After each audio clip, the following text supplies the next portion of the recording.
Host of the Eagle Hour on SuperTalk Hattiesburg, SuperTalk Laurel, and available to you for download as a podcast at supertalk.fm. Luke joins us on the Farm Bureau guest line. Check out favorites.com and go with the home team, Mississippi Farm Bureau.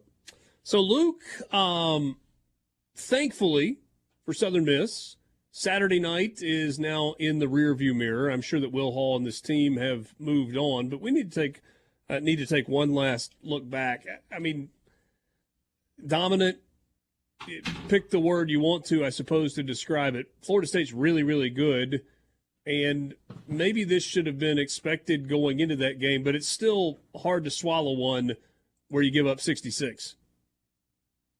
It's hard to swallow, and it's hard to swallow when you throw a pick six, when you give up 4 runs of 30 or more. Florida State rushed for 300, but 150 of that was on 4 plays. Another thing, kind of chap Golden Eagle fans, Norvell kicked a surprise onside in the first quarter, up 14-0, and so that was another possession that you get. Eagles had 13 Well, hold on a second. Why aren't people upset about that? Like, if it's in the fourth quarter, up 58-0, I get it. What's the frustration in the first quarter? Well, I think people said you're a 31-point, favorite. Why are you kicking a surprise onside? From a football, what I said on the Eagle Hour was, from a football perspective, if Southern Miss is bailing out early on the kickoff return and just handing you a free piece of candy, you got to take it. And from a holistic perspective, I'm glad it happened in the first quarter against Florida State and it didn't get exposed. Uh-oh. We lost Luke for a second. I do like that image, though. He just froze, completely froze. Hopefully, we will get that worked out. Florida State got to him. They heard he was talking about the Knowles. Yeah. We'll try to reconnect with Luke in just a second. I did not realize that Florida State had kicked an onside kick in the first quarter. Is there any reason to have issue with that? I did not. No, not in the first quarter. It's not that big a deal, I don't think. Okay. One of the things Luke was telling me about before we started visiting on the air that kind of stood out as a positive. And look, I understand that if you're like, okay, try to find the silver lining, you're maybe overplaying. There we go. We got Luke back. Luke, I was just going to go back to what you and I were talking about before the segment began. Calling it a silver lining or whatever, kind of throw that out the window. But that doesn't mean that even in a bad loss, you can't do some good things. And some of those good things happened on the defensive side. Yeah, I don't know if you heard me finish that. All I was saying on the onside kick was that Florida State got an extra possession. That was it. But, yeah, defensively, Golden Eagles facing an elite receiving core. They had 7 pass breakups. They had 4 tackles for loss. They got Travis down on 2 sacks. That's the same thing that Florida State did, the exact same statistics. So Will was really proud of the secondary. A lot of one-on-one matchups. There were a lot of pass breakups. Florida State was 4 of 12 on third down. Now they were 4 of 5 on fourth down. And all those 4 conversions happened in the first half. And there was 2 particular plays on one scoring drive where Jordan Travis just was Jordan Travis. He got away from about 5 defenders and made plays happen to convert fourth downs. So, yeah, I mean, you do give up tons of points. You give up a lot of yards. At the same time, Will kind of joked Monday. He said that, Mike Norvell said, we got guys in the training room, y'all beat us up. So going away from it, you can take away that they were facing elite on both sides of the ball. They didn't give up tons of sacks like we've seen in years past, and they were able to get after Travis, in that way. I think you may even mention yesterday, he only completed 18 passes. On the offensive side, Billy Wiles did not look good statistically. He was pressured a lot, and he hung in there. They should have scored on a wheel route. He kind of forced a throw. And Will told us yesterday that basically the entire team knew that coming out of Tallahassee that they had a quarterback. And I think Billy Wiles earned a lot of respect from his guys, being the fact that he hung in there. And they didn't put anybody else in. I mean, he was on every offensive snap. So that's where I was going to go next. I mean, okay, if there were some bright spots on the defensive side, what about on the offensive side? I mean, Rodriguez-Clark averages almost 6 yards a carry. He's got a touchdown run, goes for 86 yards. Meanwhile, Frank Gore carries it 11 times for just 31 yards.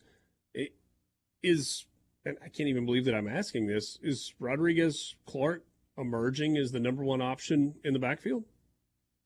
No, what happened was when the game got out of when the game got out of contest in the mid third quarter, Clark exclusively became the feature back. So what they tried to do in the first half, they knew they probably couldn't run the ball on the interior as much. They started going to the outside, and they really tried to get Frank in space on some screens and some swing passes. Didn't work out like they planned, but that's the reason for it. Later in the game, they just let Clark exclusively run and didn't risk any type of injury with Frank. All right, so let's just turn the page forward because this Saturday is really big. Home game for Southern Miss, national television audience, Tulane coming off the loss at home last week to Ole Miss. Obviously, Southern Miss, the loss on the road to Florida State. You got to believe this is a game that Tulane has circled on the schedule, given the fact that Southern Miss was one of the few blemishes on that resume a year ago. Just some thoughts on this game. It feels really big to me. It's huge. Both of the first two games went like what we thought they would go. And this game right here is the difference between Southern Miss possibly winning 7 games or really saying that this team isn't where you thought it was. Or this team, apart from playing the number 3 team in the nation, is going to be really good in the Sun Belt Conference. I think on top of that, Michael Pratt's the big question mark by his name. Horton showed that he can play. And, of course, you wonder what they're going to do, with losing Tajay Spears to the NFL. And they've got a more than capable, new back in Mekhi Hughes, who rushed for almost 100 yards against Ole Miss. I mean, there's a reason why they finished in the top 10 last year. So I think Will has done a good job communicating what this game means traditionally. This is only the 4th time these two teams have played since 2010. And so, for me, this game is always special. We played them every year. This is the game I proposed to my wife on senior day at Southern Miss. So Tulane means a lot. And I do think, obviously, the rosters will be far more equal this Saturday. And so what Will was looking for, in 3 years against Florida State, how do you match up? Not score wise, but personnel wise. I think you'll even be able to see more the depth, of the roster, but particularly I think Southern Miss snuck up on Tulane last year. I think Tulane wasn't expecting that out of Southern Miss. They weren't expecting the guys that they had on that side of the ball. And so one thing, Willie Fritt's going to be ready for this game. And Southern Miss players have alluded that to this week. So Tulane, you're going to get Tulane's best just because they're not going to overlook you. Is this one that's personal for Will Hall, given that that's a place that he coached? I think so, because the last time Tulane was in the Rock, they put 66 up at his hands because he was the offensive coordinator for Tulane. And so I think he wants to defend his home turf now. But I'm just kind of looking for in this game things that I never suspected because these two men know each other so well. What wrinkles? Willie, knows the offense that Will runs. Will knows exactly what they're going to run. Going back to Pratt, Fritz said today that they're going to wait till Thursday or Friday to know if they even can use him. Went through all his drills today, but because his knees dinged up, they want to make sure he can protect himself Saturday. And whether Horton or Pratt are in the game, Southern Miss's front 7 has to disrupt Tulane if they want to see positive results in the game. Yeah. There's going to be a good crowd Saturday. I hope so. Southern Miss fans can look at Florida State and not think reality sometimes. And that could cause a damper. It is a 3:00 kickoff. I wish it was a little later. But I do expect the fact that there was a really good crowd for the Alcorn game.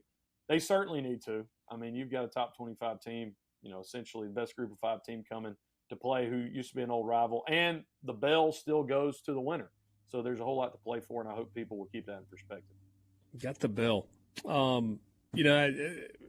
don't really have time to go deep on this, but I think there were a lot of people that maybe had not paid much attention to Tulane prior to seeing that game with Ole Miss last week that kind of came away going, think Willie Fritz is a really good football coach.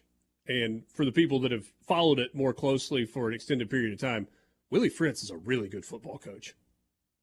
He has won a lot of games, and he was at Georgia Southern for those 2 years and won all that. And what you have to deal with at Tulane, with the entrance requirements and how sometimes athletics is put on the back burner, they're invested with the brand new Ullman Stadium. And, yeah, so it should be fun. He's a great coach.